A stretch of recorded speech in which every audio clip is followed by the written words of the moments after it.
Whee!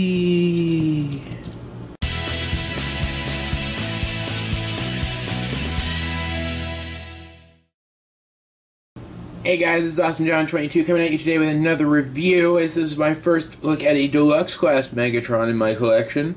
And as you can see here, we have one of the two renditions of Classics Megatron as he was released here in the US. And this is again based on the G2 tank Megatron mold. And it's a pretty cool little tank. You can see it's got some breakup in the colors here on the front with some orange and some off-white, and a very nice Decepticon symbol there. And you can see while the off-white doesn't really continue much into the figure except little slivers here and there, the orange does up to the turret. And then coming onto the back, we have some more off-white, which I really like saying off-white. It's a good looking little tank. I'm not really sure what type of tank it's supposed to be, but it looks pretty good. Bringing it up closer to the camera, you can see it has the turret, but the cannon on the turret is not a standard tank turret. It is more like a laser blaster because it is Megatron's weapon turret. And additionally, he has this gun up here which rotates in its peg. We will see where that comes into play later. And the turret does rotate, and it does rotate a full 360, though the feet, well, what will be the feet, get in the way a little bit. And that is really my only issue with this mode, is the feet, is you can clearly see the feet. And you can kind of lower them down and make them like a rear guard or something. Get them out of the way a little bit, and it looks a little more natural maybe, I don't know. I still think it looks silly. But overall, this is a cool little tank mode, and I really like it. And I actually keep this guy on my desk in either this mode or his robot mode to chill out with the Optimus Prime that came in the set, which I will show you in the size comparison later, just because he's worth showing. But first, let's get this guy transformed up so you can see what he looks like. And it's a pretty interesting transformation. It's not too complex, but it's interesting. So first, we're going to take this gun out. Next, we are going to come here, and we are going to just pull these bits away from the turret. And that will open everything up here and kind of get everything ready. Next, we're going to come here,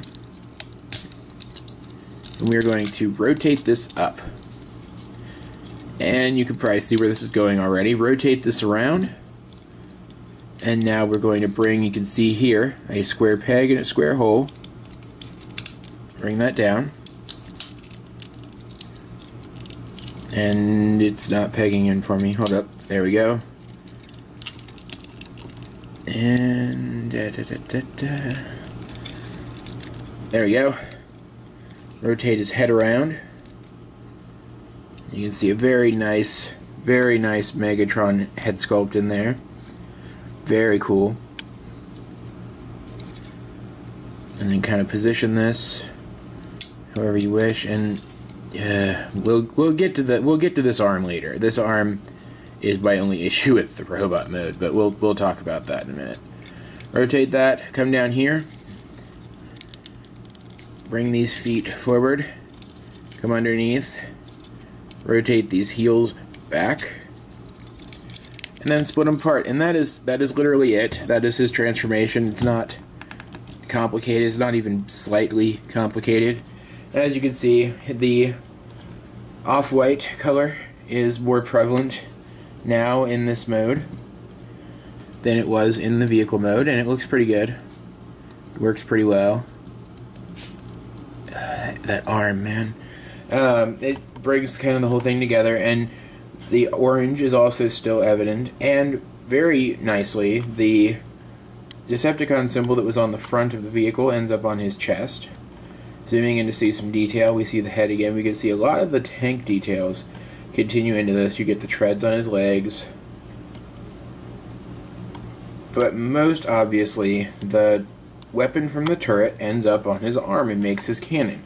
And this would be fantastic if he had a hand on his arm, and if it weren't completely overshadowed by this obtrusive gimmick, which you can already see it doesn't position the way you want it to, because this is on a spring. So you can't rotate it. It's on a spring so that you can do this. And that is it. That is the lamest thing I've ever seen.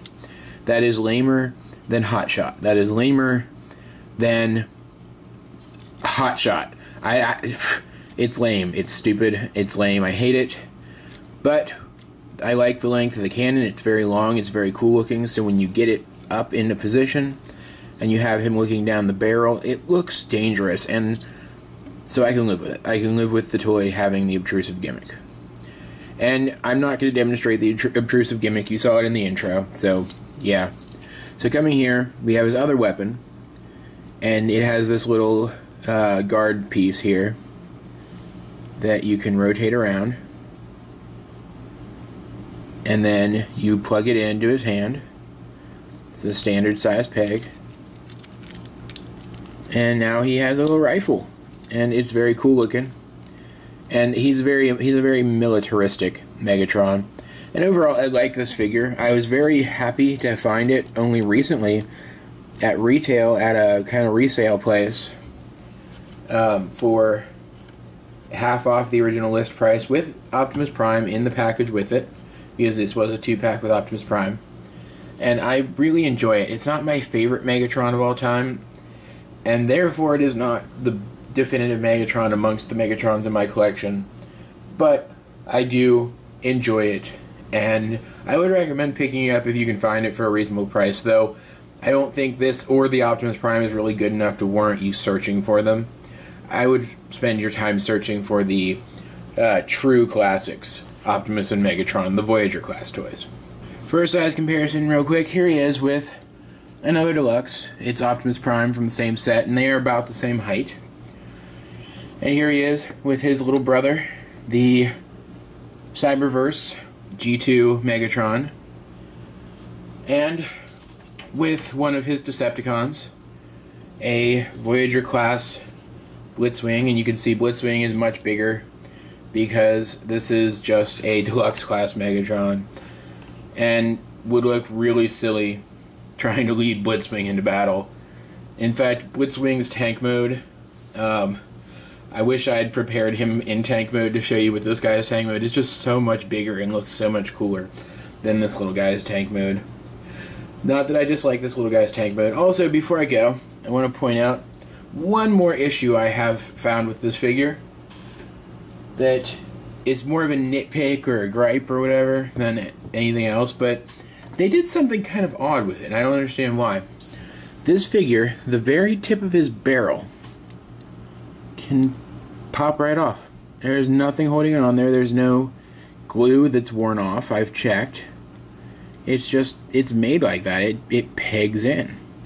And I can't figure out why, so I'm going to super glue that on a little bit later, which I said months ago when I got this, so who knows if I'll actually do it. But yeah, guys, that is the first Deluxe Class Megatron. There's another Deluxe Class Megatron coming at you tomorrow or the next day or when I get a chance to do it, but it'll be soon. And that is the only other Deluxe Class Megatron in my collection, so that will cover all of my Deluxe Class Megatrons. Then we can start moving on, again, to some bigger Megatrons, and we're almost done, actually. We only got, like, I think 3 more reviews left to do. Unless I can put my Transmetal Megatron back together, in which we'll have to take a look at him, too, because it's Transmetal Megatron. He's awesome. But either way, guys, remember to like and subscribe, and even favorite if you feel so inclined, and be sure to shoot me a review request, because I'm still looking for ideas of what to review in my collection. You can check my collections video. There will be a link to it in the description. And guys, this has been Awesome John 22, and I will talk to you later.